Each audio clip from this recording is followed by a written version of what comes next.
আসসালামু আলাইকুম। আমি এখন দাঁড়িয়ে আছি একটি লেবু বাগানে। দেখতে পাচ্ছেন আমার পিছনে শত শত লেবু গাছ এবং কি গাছে পর্যাপ্ত পরিমাণে লেবু ধরেছে। এই লেবু গাছটির যিনি মালিক তিনি হচ্ছেন Shahin Alam. Shahin academy cricket academy football academy যেটাই বলেন। তিনি একজন কোচ। তিনি মাদকমুক্ত সমাজ গড়ার লক্ষ্যে মূলত একটি একাডেমি খুলেছেন, যেখানে নাকি খেলাধুলা অবিরত চলে। সেই সাথে এই লেবু বাগানে রয়েছে শত শত হাজার হাজার লেবু গাছ, যেটা নাকি গুণে শেষ করা যাবে না।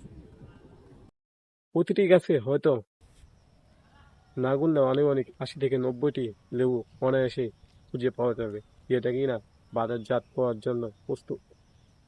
এই লেবু গাছটি পরিচর্যার জন্য 2জন করে লোক নিয়োগ রয়েছে সব সময়, এবং কি এখানে রয়েছে তাদের থাকার জন্য সুন্দর একটি ঘর। এই গাছগুলো খুব যত্ন করে পরিচর্যা করা হয়, একটু লাভের আশায়, একটু অর্থের আশায়।